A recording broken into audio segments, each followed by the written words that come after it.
Actuellement, nous sommes connectés sur un switch par le port console. Si nous souhaitons nous connecter à distance en utilisant le protocole Telnet ou SSH, il faut que le commutateur ait une adresse IP de configurer. C'est ce que nous allons faire. Le VLAN 1 peut être utilisé pour la gestion.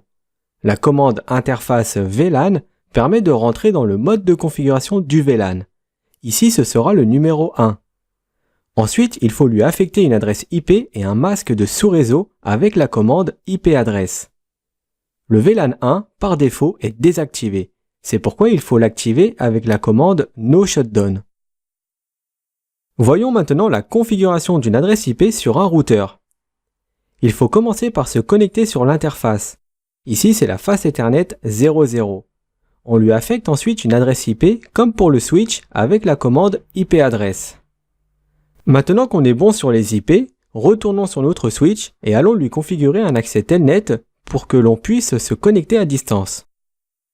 Un commutateur ou un routeur contient des lignes virtuelles que l'on peut utiliser pour l'accès à distance.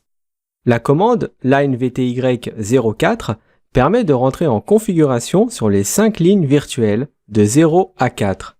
Le 0 comptant pour une ligne virtuelle, ce qui en fait 5 au total. Ensuite, comme pour le port console, il faut utiliser la commande password pour spécifier un mot de passe et terminer par la commande login pour l'activer. Désormais, si on connecte son PC sur le switch, on pourra se connecter dessus avec le logiciel PuTTY en Telnet. Telnet est pratique et facile à configurer, mais il est également non sécurisé, c'est-à-dire que tout circule en clair. C'est pourquoi il est préférable de configurer et d'utiliser SSH. Avec ce dernier, tout le trafic sera crypté. À savoir que toutes les versions d'iOS n'offrent pas SSH par défaut. Vérifiez bien avant s'il est possible d'installer SSH sur votre version d'iOS.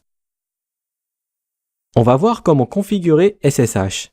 SSH fonctionne avec les noms d'utilisateurs. La commande username permet de spécifier le nom d'utilisateur et la commande password, le mot de passe lié à ce compte utilisateur. Ensuite, il faut obligatoirement configurer un nom de domaine, car SSH utilise des certificats.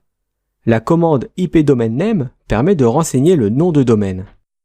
Maintenant, nous pouvons générer les clés requises par SSH. La commande CryptoKeyGenerateRSA permet de générer des clés RSA pour SSH.